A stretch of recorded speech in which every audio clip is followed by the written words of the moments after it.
Hi, how are you? Welcome again to the Frugal Gourmet. I want to continue our conversation about entertaining. You remember we've talked before and we've said that when you entertain, you really should relax and enjoy the thing yourself. After all, the party is for you. If there's someone neater that you know, why fine, entertain them, but I think you should see yourself as the neatest person you know. And that means that when you set things out, everything should be ready so that when the party starts, you can become a member of your own creation, instead of a viewer, which is what happens to us, particularly if you're Swedish or Norwegian. You know, my mother used to always run to the kitchen with all of her girlfriends when the party was just getting started, and they'd spend all of their time out there cooking and cleaning up. I guess that's a Scandinavian way, but I don't want you to do that. One of the ways you can avoid doing that is to celebrate the cassoulet, or the casserole, the old casserole. By classic definition, the casserole, no, we'd better start over because you think that I think we're talking about egg noodles with tuna fish, canned tuna fish, and I may get sick. Canned tuna fish and cream of mushroom soup with broken potato chips in the top. Do you remember that? That's not a casserole, dear. That's bad food. The term casserole simply refers to anything cooked in a pot. Who made the pots? I think, from my studies of history, the first cooking pots were probably baskets. Now, this is a terrible one because you can see the holes in it. But in the early days, a basket was woven so finely that you could put water into the basket and then throw in hot rocks. Now, when I say early days, we're talking about a long time back. We're talking about just something just south of the caveman. But we know that we learned to weave baskets before we learned to make clay pottery. So the first casserole, that is to say, anything cooked in a pot, was probably a basket, and we threw food in the basket, a little bit of water, and then put in hot rocks, and it sat and simmered for a time. You know, it still works. American Indians, there's some classic dishes, and they can make a basket so finely woven that nothing will leak out. It's a beautiful thing to see. I don't have one. This is from the florist shop. We can chuck it. Earlier casseroles would involve something such as this one from China. It's very old style, though you can still buy these. And the casserole is designed in such a way that this will sit on a charcoal fire, and the wires that hold it together don't really hold it together at all. They simply dissipate heat. And then the Chinese came up with a steamer casserole. And inside you can see that it's kind of like a donut-shaped affair, or an angel food pan. And from this tube in the center comes the steam. And you put this over a pot. Well, I have one cooking here. I'll show it to you. This is a contemporary one. Kira, K-A-I-R, Kira puts this out. It's really very beautiful. It's a large one. Nothing new. She simply redesigned the old casserole, but you see there's a tube in the center. It's like an angel food pan in heat. Got that? All right. And I have a casserole cooking in here. It doesn't matter what you put in it. The term casserole simply defines the fact that it's in a pan. You can buy them in metal.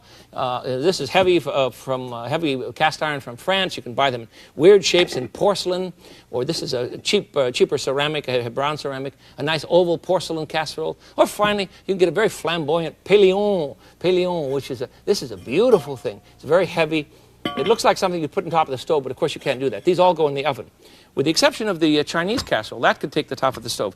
All right, let's start cooking then on some casseroles that would be suitable for a buffet, something you can prepare ahead of time. The first one I want to make for you, and if you're a younger person and you start mumbling about my eggplant, you're in trouble because it's delicious. I want you to taste it first. We're going to do a lamb, Italian sausage, and eggplant casserole that I blatantly stole from Place Pigalle at the public market in Seattle. First of all, let's get a big casserole here. And this one is certainly large enough, isn't it? That's a biggie for sure. Find some room now. The only problem with showing you all these things, I have to keep moving stuff around. But then my kitchen is just like yours, and I'm always running out of room. All right, now we're set. So we'll put our casserole over here and begin with the order of construction for the lamb, sausage, and What's the other thing? Won't hit the eggplant casserole. First of all, I want 2 pounds of lamb that I have already browned. Now, this is good leg of lamb, and I've browned it severely so that you seal in the juices. Don't do this lightly. Do it severely.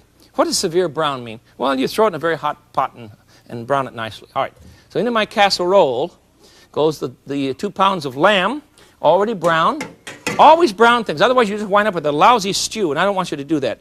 I now need 3/4 of a pound. I was going to say 3/4, 3/4. What's the difference?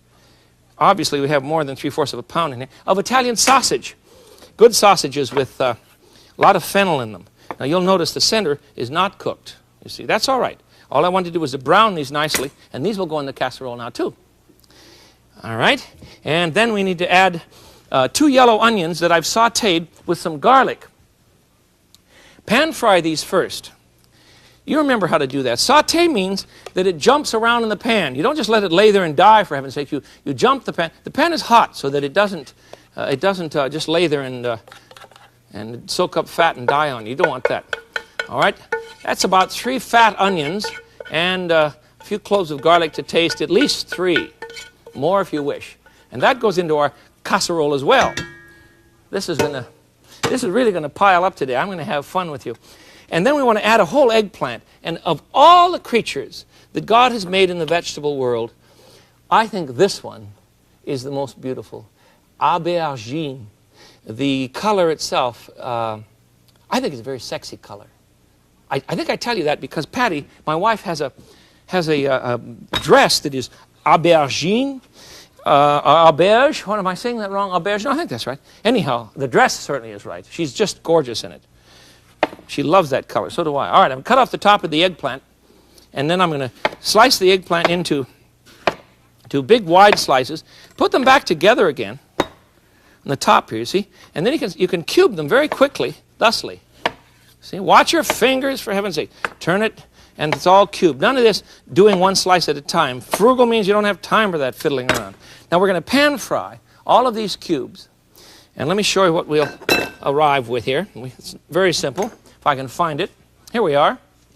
We've pan fried these in a bit of olive oil, sauteed them, you see, quickly browned, so that they're ready to go into the casserole now too. Don't have the heat down too low or they won't brown. They'll simply lay there and absorb oil.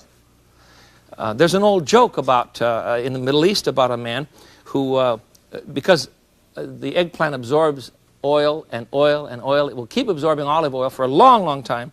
And the old joke is that this man was so wealthy that he didn't care how much olive oil his wife put in the eggplant.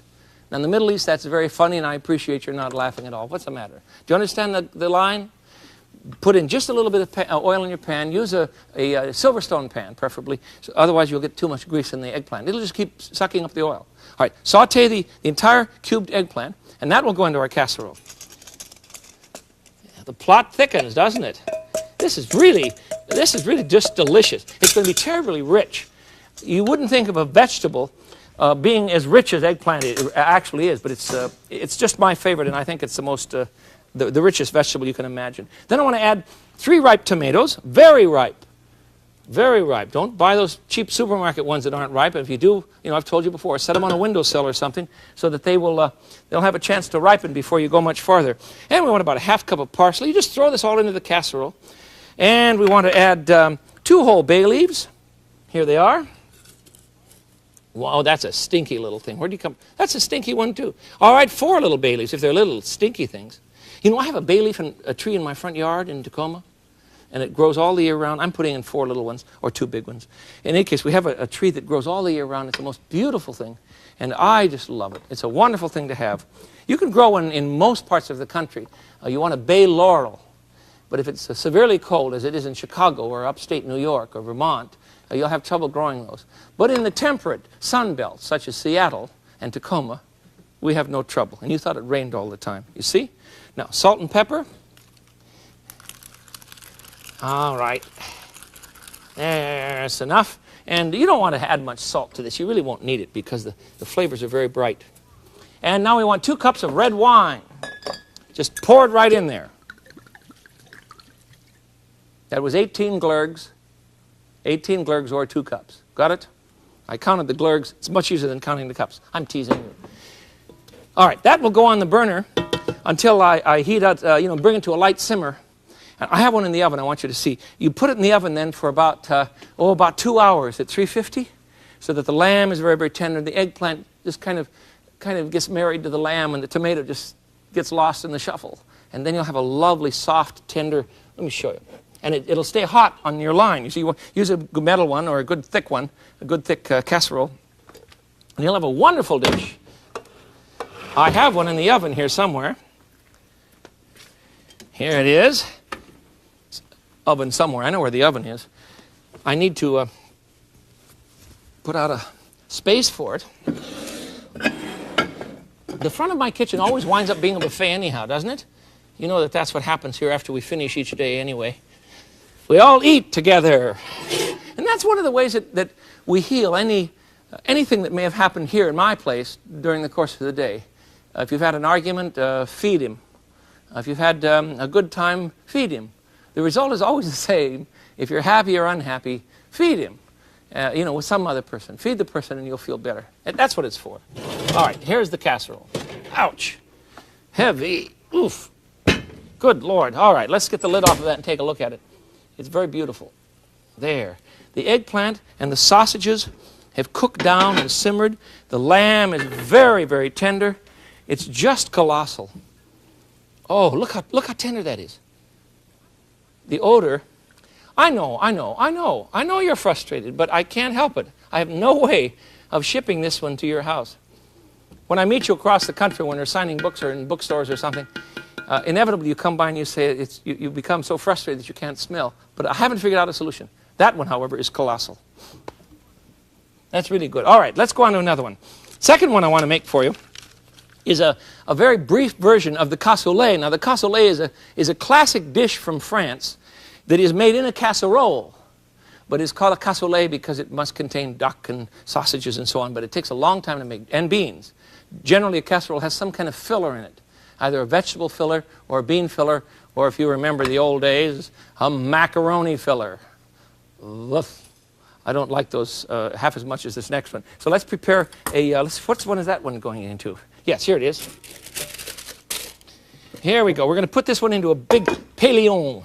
It's beautiful white porcelain. Let me set the lid down and we'll begin to cook here. I have one whole duck.